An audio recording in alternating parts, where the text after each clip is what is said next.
are just losing control. I feel like they're just losing control of the voice, and it's just horrible to see. I mean, this guy, you know, the Telegram founder, he's just running a business. He's running a social media business. He's not in control of everybody who's on there. Elon Musk is not in control of everyone. This is a free speech place to speak, and this is encrypted, so the government can't find out about it, and they're just pissed off, and they're coming after them. The governments all across the world want control of the people, and this is how they do it, with a very strong arm. And honestly, I'm just getting sick of it. And I'm sick of these people like the guy just on. He's full of shit. I mean, come on, wake up. We're losing it. Let me, and Brian, I know I interrupted you, so I apologize for that. Jackson, you've been waiting for a while, and obviously you've had your fair share of attacks. Yeah, X is, and you've had some different platforms. You were banned off different platforms as well. Yeah, X and Rumble are the only two platforms you have left. Um, are we in a position where free speech is winning or losing? Because we're in our own little, you can call it an echo chamber here on X, or our own little bubble here on X, where we feel like we've got a loud voice. Yeah, all other platforms, all other major social media platforms are censoring. And now what we've seen with Pavel, could that concern Elon even further?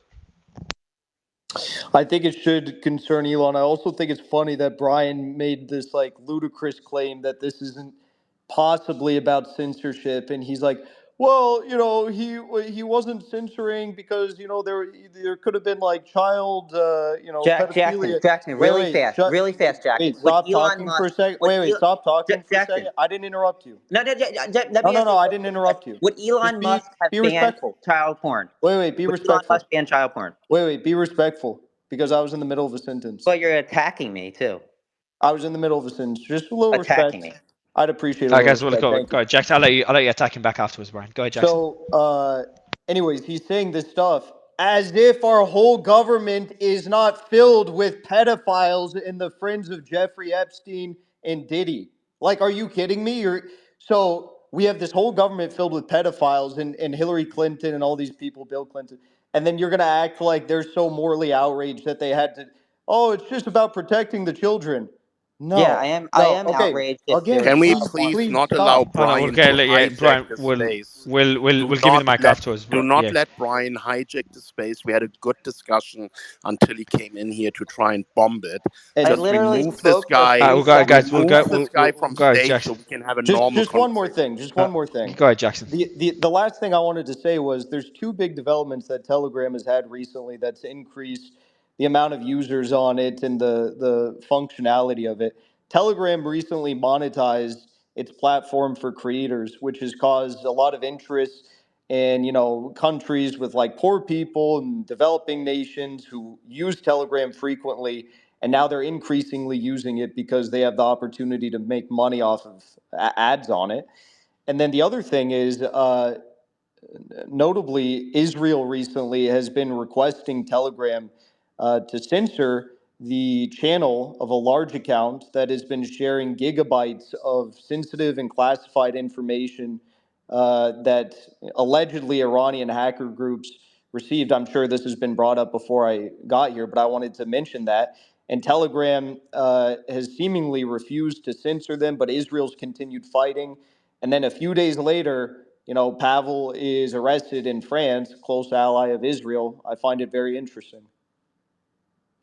And just going back to my original question, Jackson, seeing what's happening with Pavel now, seeing the attacks that Twitter and Elon are going through, and I know you disagree with a lot of things that Elon does, but when it comes to free speech, I think we can all support that cause.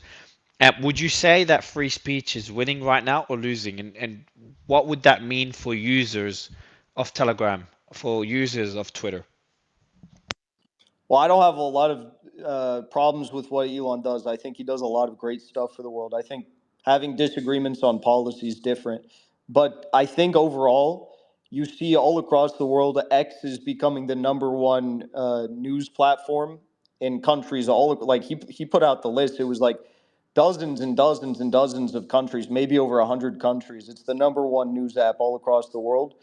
Telegram is also huge all across the world. I don't know what the numbers are on it, but I think that that's a pretty clear sign of what is to come, given the fact that X right now is nowhere near as profitable for creators, and it's already so successful. Okay, well, imagine when X, eventually turns into this everything app of not just Twitter, not just spaces, but also videos, also live streams, also the functionality for users to monetize it better, like YouTube.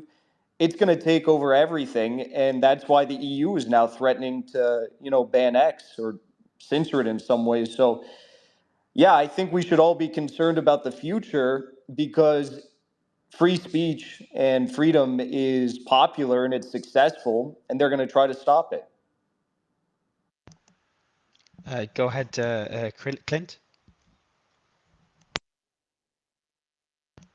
Yeah, Clint, I'm gonna go to you again in a bit as soon as your mic works. I know you've been waiting for a while. I'm sorry. Yeah, I'm sorry, man. I'm back. I brought you down already because I thought your mic stopped. But I'm just messaging people in the background to try to get more perspective on Pavel and what could happen next and people that know him. But Kim, from your experience, how much trouble is he in? Kim? I think this is going to take a while. I don't think he'll be out soon. Fortunately, he has the means to hire the best lawyers available in France, and they will be helping him to get a bail hearing soon. If there are reasonable conditions for him to get bail, then he'll probably be stuck in France for a while. He will not be allowed to travel. I also agree with other speakers earlier that said that this is initiated by the US government, and they will want to have him in place in France to put pressure on him to see what they can extract out of Telegram or if they can even shut it down. So we'll have to wait and see. Kim, if I may, you said that he may be in France for a very long time, but you yourself have had over a decades-long legal battle. Do you think that this would be the same thing? He could have a decades-long legal battle and maybe have to stay in France for over a decade?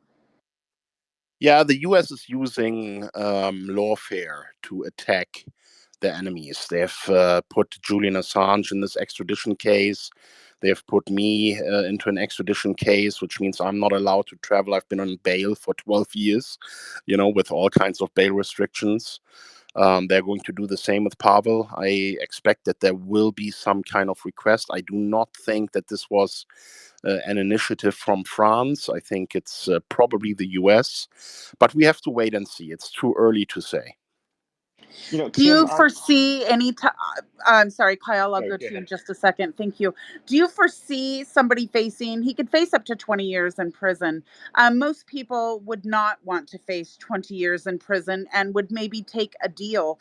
Do you foresee a deal in place where it would be more comfortable for him to take maybe 2, 3, 4, 5-year sentence rather than face up to 20 years at trial? Yeah, exactly. They're twisting his arm right now to play ball. And well, I think anyone who's seen his Tucker interview knows that he's a very principled guy. I think he's going to stand up to the bullying. I don't think he's going to give them what they want. He would rather fight for what's right. And that's the impression that I have of him. But everyone has a breaking... Kim, sorry, Sarah. I just got on this interesting point. Sorry, Sarah. I'll give you the mic right after. But everyone has a breaking point. Now, ask Andrew that question earlier. Was there a stage where you're like, fuck this shit? Like, you've been going through this for over 10 years. And I'll be very surprised if you say it was all worth it. Considering, you've got kids, you've got a family, you've got a nice, quiet life, yet you're facing extradition to the US. Well, I've been here in this situation for 12 years. I mentioned earlier that within the first year of the case, they offered me a deal and I told them to fuck off. And I'm not the kind of guy who's giving in to bullies. This whole case against me is bullshit. This whole case against Pavel is a piece of shit. And, I hope he will have the same principles. And I can tell anyone who's ever going through a situation like this, you will feel much better with yourself if you fight. If you give up, you will always think about, what you've given up, your integrity, your principles. You will not be sleeping well at night. I sleep extremely well at night. I'm a happy person. I fight my fight because I know I've done nothing wrong and I'm not going to let them win. Quite the opposite. I'm fighting against them now and against their system of oppression and censorship and lies. We're all being lied to every day. Everybody knows this now. The media is in cahoots with the Pentagon, with the U.S. government, with the deep state. They will do anything and say anything to achieve their goals. So, it's much better to go through life as a fighter and a warrior for something that is good and end your life with a bunch of scars, a lot of pain. Surely I've been through a lot, but at the end, I'm standing, I'm fighting, I'm proud. I'm not going to be one of these people that give up. Kim, on that note, like it's, this is a unique situation. This is probably one of the most visible encrypted messaging platforms to kind of face a situation like this. And there have been a lot of governments that have used this platform. And with your situation, did you ever have, say, governments approach you saying, hey, we want to step in and help? Like, I have to imagine, countries like Russia that, use this in a visible manner in the war against Ukraine. They have a lot to lose here as well with France digging in. Like, do you see this potentially going in a different direction because of that, I guess? Of course, I mean, everyone who knows about my websites knows that they were 4% of global internet traffic. People used Mega Upload to store all kinds of data, including government data. After the raid, we did an analysis and we saw that over 15,000 US government accounts used Mega Upload. People in the war, in different war areas in the Middle East, used Mega Upload to stay in touch with their families. And of course, we've been approached, to cooperate and things like that. But we've always stuck to our guns and did exactly what Elon did and told them we'll do whatever is lawful. We're not going to cooperate beyond what is permitted or required by the law. And in fact, when they shut down Mega Upload and they put me in jail and I came out on bail a month later, immediately I started building a new site and a better site. It's called Mega. It's fully encrypted. It's now bigger than Mega Upload ever was. I'm not involved in it anymore, but that is the stand that I took. I said, you can shut this down and you can attack me, but I'm going to continue what I believe in. And I have, and it's now one of the top 50 websites in the world, and it's doing great. I'm not involved in it anymore, so I can't talk for its level of security. I do believe that the people who are in charge now would not have the same principles that I have. But that's how I reacted to their attack. I doubled down. And they also, people don't understand why I was even targeted by the US government. There was a Pentagon task force that looked into anyone who is a crucial supporter of WikiLeaks, anyone who helps WikiLeaks to function. And I was one of their core donors. When Julian Assange released the video Collateral Murder, I was so touched by it and so offended that I said, I need to help this guy to put out more of this stuff. And I became a major donor. And that put me on a list. That's what started all my troubles with the US government, because I wanted people to know the truth, that the US is committing war crimes, that they're committing crimes all around the world, and that WikiLeaks is the only place where you learn about that. And that is why I am in this situation. That is really where it all started. And Kim, would you, and sir, I understand due to your legal issues, you may not be able to answer this, but maybe you could in the hypothetical. But if you were presented with a deal that did not include jail time, do you think that that would be something that you would even consider? Or do you think that you're just going to fight like hell till the end? I would never accept jail time. I would never accept any guilty plea, because in my heart of hearts, and I swear this on the life of my children, I'm not guilty of any crime. I never had any mens rea thinking that anything I'm doing would be a crime. The only thing that we were worried about is some lawsuit from a big Hollywood studio, but we were prepared for that. We followed everything in the law to the letter. We made sure that we had a takedown regime, that the copyright holders could take things down by themselves from our service immediately without question. I think I've done everything right and the best that I could do to be a prudent operator of my business. That didn't stop them though, because if they want to destroy you, they will find a way to destroy you. That is just the reality we're living in, you know. Kim, if I can jump in, I mean, this is what, if you guys have seen, I'm sure you've seen it all over X today, Trump's mugshot from Fulton County. It's the 1 year anniversary. I mean, and this is so much of what we've been talking about for over a year now. Once our judicial system is weaponized, once the criminal justice system is weaponized, who's next? I mean, Caitlin, you posted, they can come for any of us at this point, and this is the concern we have. Can we talk to you, and you see what's going on with Andrew, and you see what's going on with Trump, and it's just, it seems like any one of us, the shoe could fall at any time. You don't even know if what you're doing is criminal at some point. Kim, I mean, what do you make of where we're going to go with this? I mean, because you said you got to fight, because you said you're innocent of it, and Sarah asked you a great question. Would you take the deal? It seems that most people are forced to take a deal. It seems Trump's taking it to the mat, and he's not going to take a deal. I mean, is that what it's going to take him? People just fighting till the very end, and then hoping governments change ideas? I mean, what's your thought? Well, they are losing. Everything that's happening in the world today is because they are in panic mode. They know their system is failing. They know it's going to crash. They know there will be chaos.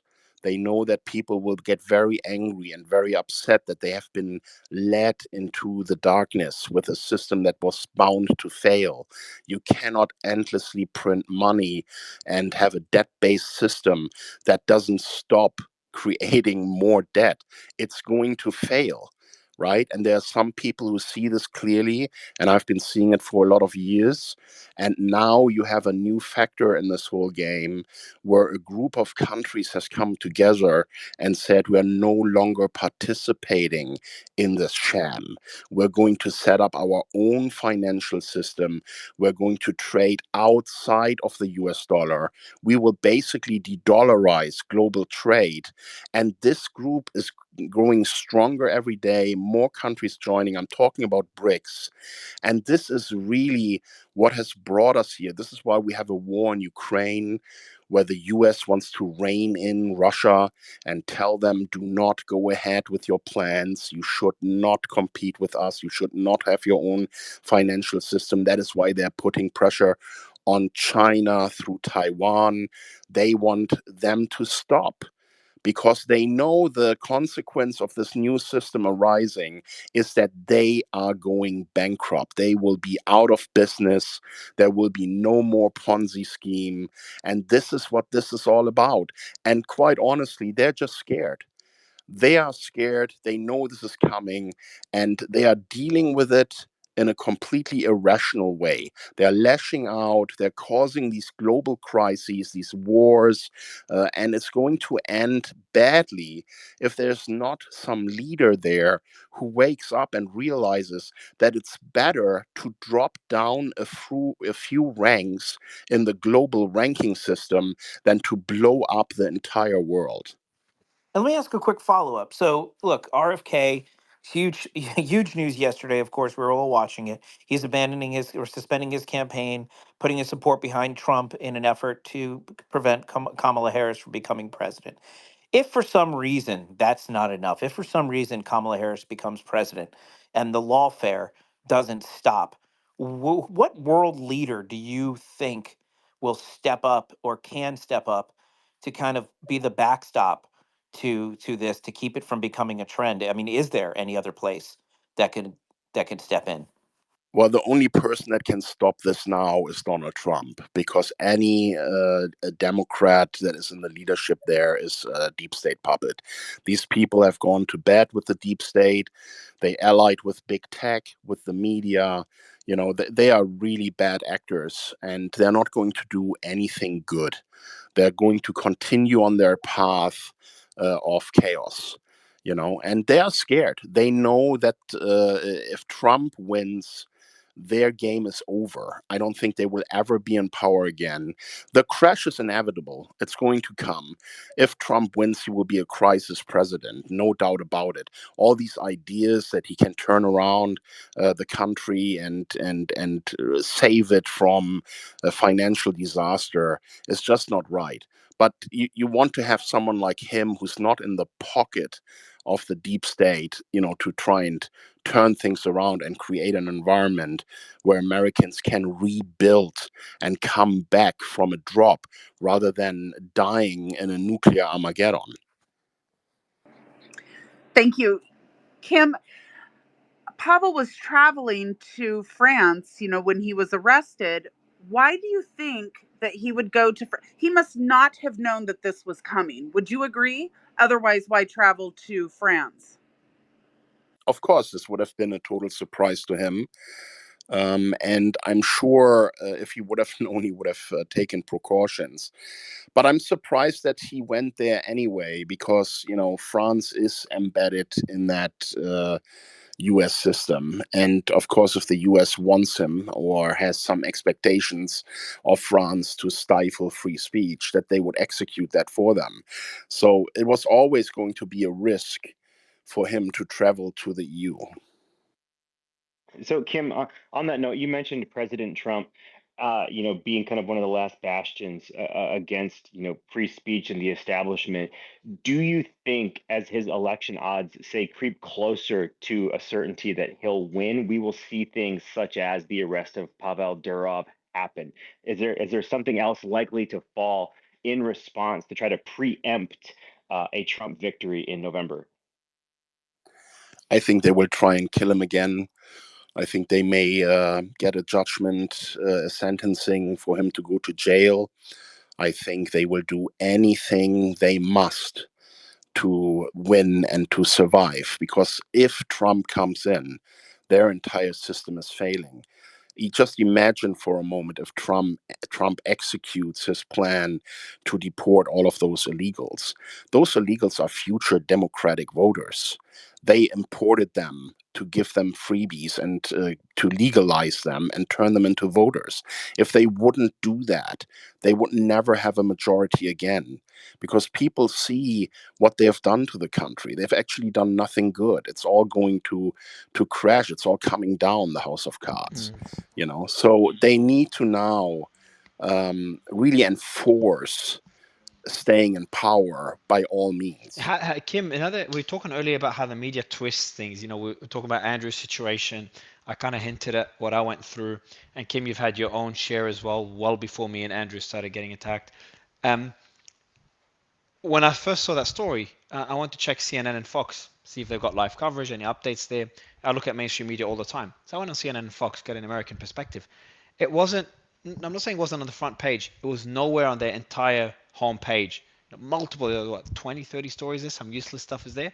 And that story wasn't either on the left-leaning website CNN or the right-leaning website Fox. We talked about how mainstream media still has influence, even though everyone says mainstream media is dead. Their viewership is down, but they still have a lot of influence. I want to get your take on the influence that mainstream media has right now, and how they're still being leveraged to cancel people, to assassinate someone's character.